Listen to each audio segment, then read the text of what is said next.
दोस्तों, हमास के कब्जे में जो अभी तक 4 महिला इजराइल की सैनिक थी, उन्हें रेड क्रॉस के हवाले किया गया था और वहां से होते हुए वो इजराइल तक जा पहुंची हैं। उनकी तस्वीर तो दिखाने ही जा रहा हूं, लेकिन सबसे पहले मैं आपको वो भी तस्वीरें दिखाऊंगा जब 200 फिलिस्तीनी जो अब तक इजराइल के कब्जे में थे, 7 अक्टूबर के बाद नहीं, 7 अक्टूबर से पहले उनको भी रिहा किया गया है। जी हाँ, ये सारी प्रक्रिया चल रही है और तेज रफ्तार से चल रही है।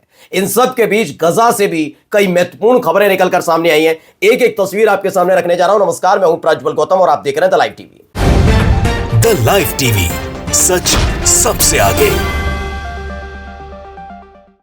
पहले वीडियो देखिएगा।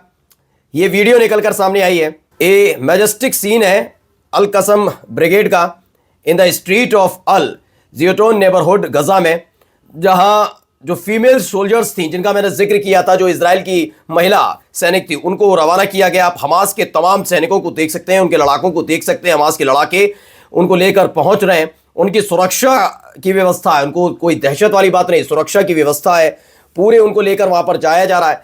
ये गजा की तस्वीरें निकलकर सामने आई जहां उन्हें बड़ी सुरक्षा के बीच, भारी सुरक्षा के बीच वहां से ले जाया जा रहा है। ये वो 4 महिलाएं, देखिए मैंने आपसे कहा था भी कि गजा ये चाहता है, हमास ये चाहता है कि जब इन 4 महिला सिपाहियों को छोड़ा जाए तो उन्हें उसी हालत में छोड़ा जाए जब इनको अपने कब्जे में लिया था, यानी गिरफ्तार किया गया था। सैनिक की वर्दी में थी। खबर यह भी है कि उसके बाद भाई कई दिनों तक ये वहां रही, तो इन कपड़ों में तो नहीं रही होंगी, लेकिन चाहता था गजा, हमास चाहता था कि इनको उसी स्थिति में छोड़ा जाए। चेहरे की मुस्कान आप देखिए, चारों की चारों जो है मुस्कुरा रही हैं। अल कसम ब्रिगेड के कब्जे में है और उसी वक्त देखिए मंच पर जब खड़े हुए, चारों की चारों मुस्कुराती हुई नजर आई जब इनके सेकंड बैच के तौर पर इन 4 को छोड़ा गया। अब खबर यह है कि भाई 200 से ज़्यादा ऐसी हैं जिन्हें जो फिलिस्तीनी है उनको भी छोड़ा जाएगा। अल कसम ब्रिगेड का ये भी निकलकर सामने आया, यूनिफॉर्म में छोड़ा गया है। एक्सचेंज डील के दौरान थम्स अप बनाती हुई, कोई हाथ हिलाता हुआ, मतलब खुशी, चेहरे की खुशी बता रही है कि इन पर कितना घनघोर अत्याचार हुआ होगा। जबकि आप देख रहे होंगे जो इजराइल के कब्जे वाले फिलिस्तीनी लौट लौट कर गजा में आ रहे हैं, वो अपनी व्यथा कथा सुना रहे हैं। एक की तो मैंने अभी हाल ही में आपको पिछली वीडियो में ही दिखाया कि वो बता रहे थे ना उनको लॉयर मिल रहा था, ना फैमिली मेंबर से मिलने दिया जा रहा था, बीमार होते तो दवाइयां तक नहीं दी जाती थी। ये तमाम चीजें की जा रही। तो दोनों के बीच का फर्क समझ लीजिएगा, क्योंकि बार बार हमास को आतंकी, हमास के बारे में, फिलिस्तीनियों के बारे में गंदगी उगलने की काम किया जा रहा है। लेकिन कौन इस दौर में आतंकी के तौर पर, या फिर कौन इस दौर में अत्याचार करने पर टूटा हुआ है, आप समझिएगा। ये कौन है? ये इजरायली नहीं है, सिर्फ इजरायली सैनिक है। यानी इनका मकसद क्या था? इनका मकसद था फिलिस्तीनियों को मार गिराना। उसके बावजूद हमास ने जब इन्हें गिरफ्तार किया तो इस बात का सबसे पहले ख्याल रखा कि एक तो ये बंदी हैं और दूसरा क्या कि महिलाएं हैं। दोनों का ध्यान रखा गया। उनके चेहरे की मुस्कान बता रही है। By order of the resistance Al Qassam Brigade ये ने लेकर पहुंची है सेकंड बैच, जिसका जिक्र मैंने अभी किया। वो वीडियो भी निकलकर सामने आई। अलग अलग बहुत सारी तस्वीरें हैं, वो भी आपको दिखाऊंगा, लेकिन इन सब के बीच खबर भी आपको दिखाता चलता हूं। खबर क्या है देखिए। पहले जो खबर निकलकर सामने आई है वो खबर है ब्रेकिंग रेड क्रॉस 4 बंदूकों को लेकर, जिसमें लिरी है, नामा है, डेनियला है और करीना को गजा में हमास के अपने कब्जे में लिया है और इसके बाद उन्हें इजराइल के लिए लेकर पहुंची है। आईटीएफ को देने जाना है। ये तमाम चीज़ें वहाँ होनी है। खबर क्या है? 4 इजरायली महिलाओं जिनका नाम लिरी, नामा, डेनियला और करीना को हमास की कैद में 477 दिनों के बाद आधिकारिक तौर पर हमास ने रेड क्रॉस के हवाले कर दिया। ये तस्वीर जो मैंने आपको दिखाई थी वो आपने देखी ली। By order of the resistance, यानी कि जो लड़ाका संगठन है उसके आदेश से कैदियों की अदला बदली के दूसरे बैच के दौरान अल कसम ब्रिगेड और सराया अल कुदूस ने 4 इजरायली सैनिकों को, महिला सैनिकों को उनकी वर्दी पहनाकर रिहा किया है। इसके बदले अब 200 फिलिस्तीनियों को रिहा किया जाएगा। उसकी तस्वीर भी आप जल्द आने वाली है, वो आपका चैनल द लाइव टीवी पहले दिखाएगा। जो चैनल 12 है, जो इजराइल का चैनल है, उसने महिला सैनिकों को सौंपने के दृश्यों टिप्पणी करते हुए कहा कि मंच पर हमारी महिला कैदी हमास सेना का मजाक उड़ाता है कि हमास हमारी सेना का मजाक उड़ा रहा है। यानी इजराइल की जो मीडिया है वो इस तरीके से बता रही है कि कैसे उनका मजाक उड़ाने, जबकि मैंने पहले ही बताया था कि उनका ये लक्ष्य है कि जिस स्थिति में हम लेकर गए उस स्थिति में छोड़कर जा रहे हैं और वैसे ही लेकर आप हमारे जैसे स्थिति में कब्जे में लिया था वैसे ही। लेकिन वहां इजराइल के सैनिक क्या कह रहे हैं, तो इनके लिए क्या कर देना चाहिए था? इनका कहना है कि मंच पर हमारी जो महिला सैनिक हैं उनको वर्दी में खड़ा किया गया। तो क्या चाह रहे थे कि 100-200 टन इनको सोना चांदी लाद कर भेजना चाहिए था। ये होना चाहिए था, या बड़े ब्रांड के महंगे महंगे कपड़े पहनाकर भेजना चाहिए था। भाई जैसा है वैसी स्थिति में आया उसे वैसे ही सौंपा जाए तो बेहतर नहीं होगा। ये सोचिए किस मानसिकता के साथ है। अभी तो फिलिस्तीनियों को आने दीजिए, देखते हैं कि कितने ब्रांडेड कपड़े पहनाकर भेजे जाएं। या आप हालत देखिए किस तरीके से ये सारी चीजें सब सामने रखी जा रही है। इसमें अर्जेंट ये क्या, चैनल 12 ने कहा कि महिला सैनिकों को सौंपने के जो वीडियो सामने आए उसको लेकर टिप्पणी की है। मंच पर हमारी जो कैदी हैं उनको लेकर हमास मजाक उड़ा रहा है, इसे शो में तब्दील कर दिया गया। गजा में कैदियों को सौंपने की कार्रवाई की तस्वीरें प्रसारित नहीं करने का आह्वान किया गया है। ये कहा गया कि हम तो वहां से तो वीडियोस आ गई, लेकिन हम तस्वीरें नहीं दिखाएंगे कि हमारे जब 200 फिलिस्तीनी छोड़ेंगे उसको लेकर, करेंगे भी कैसे, क्योंकि इजराइल खुद फंसा हुआ है इस चीज को लेकर। मुफ्त राम है, उन्होंने लिखा रेड क्रॉस 4 महिलाएं उनको हमने अपने कब्जे में लिया, वे आईडीएफ और शिन बेट बलों की तरफ जा रही हैं। ये खबर भी निकलकर सामने आई है। अब देखिए ये वो वीडियो भी निकलकर सामने आई। रेड क्रॉस की वो गाड़ी है जिसे रिपोर्ट भी किया जा रहा है। ये अल जजीरा की खबर है जिसमें आप रिपोर्टर देख सकते हैं, बता रहा है कि किस तरीके से ये रेड क्रॉस की गाड़ी उनको लेकर जा रही है। रेड क्रॉस इंटरनेशनल ये उनके कब्जे, इस गाड़ी में बैठकर वो महिला सैनिक आई हैं।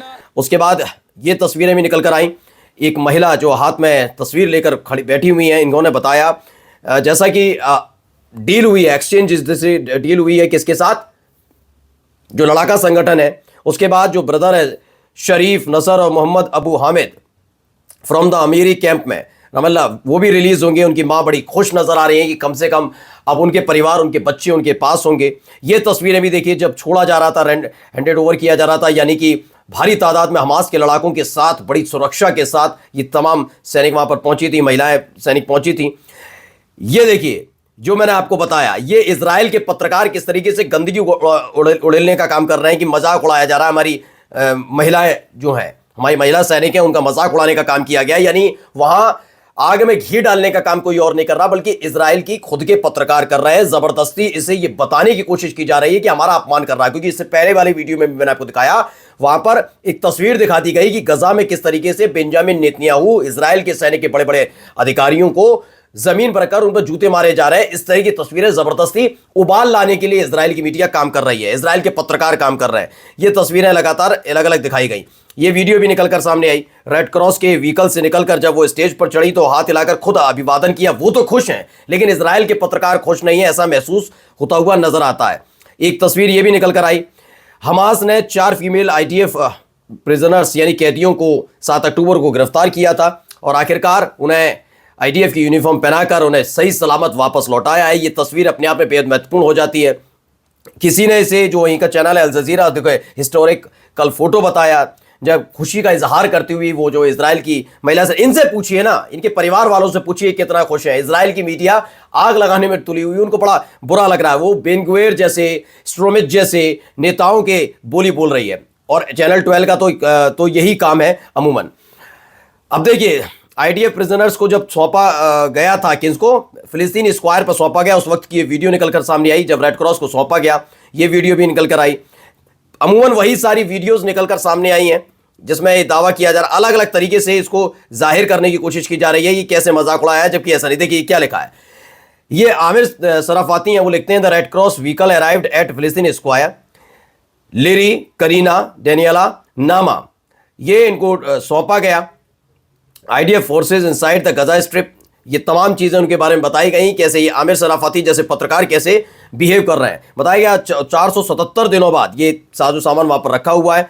Air force helicopter is ready to meet the hostage and bring them back home, यानी पूरी तैयारी के साथ इजराइल की जो वायुसेना है उनको लाने के लिए तैयार बैठी है। देखिए ये हेलीकॉप्टर के जरिए उन्हें इजराइल लाया जाएगा। रेड क्रॉस वो चारों सैनिकों को इनको सौंपेगी और उसके बाद 200 फिलिस्तीनियों को छोड़ने का जो प्रस्ताव है वो भी चालू होगा।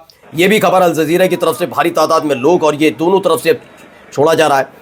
अब थोड़ी मैं खबरें इसमें से भी देखकर बताता हूं क्या क्या इसमें से खबरें निकल कर आई।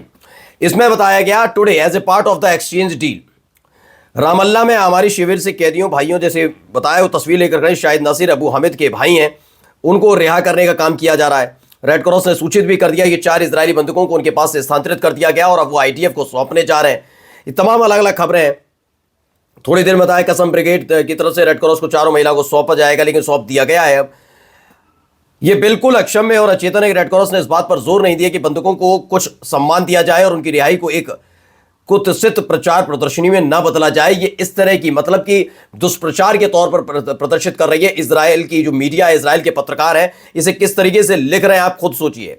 वहीं नेतन्याहू के इस्तीफे के बाद 63% इजरायलियों के पोल किया है। अब ऐसे हालात में जब आपने संघर्ष शुरू किया, आपसे कई बार कहा गया कि आप चलिए 7 अक्टूबर को हमास ने हमला किया, उसके बाद आपने अटैक कर लिया था उत्तरी गजा में, वो सब हो गया, लेकिन लगातार आप जारी रखते हैं और उसके बाद आखिरकार आपको बैकफुट पर आना पड़ता है। अब क्या कहा जा रहा है, एक पोल हुआ है तेहरान में, इसका पोल कराया गया, जिनमें सर्वेक्षण के नतीजे बताते हैं कि 63% इजरायलियों का मानना है कि प्रधानमंत्री बेंजामिन नेतन्याहू को सत्ता में नहीं रहना चाहिए। यानी कुल मिलाकर बेंजामिन नेतन्याहू पहले से बेन गोयर, पहले से ये स्ट्रोमिथ जैसे नेता वित्त मंत्री जो हैं उनके फेर में फंसे हुए, मोसाद नाराज चल रहा है, तमाम चीजें हो रही हैं और अब हो सकता है आने वाले दिनों में बेंजामिन नेतन्याहू को इस्तीफा देना पड़े। नमस्कार।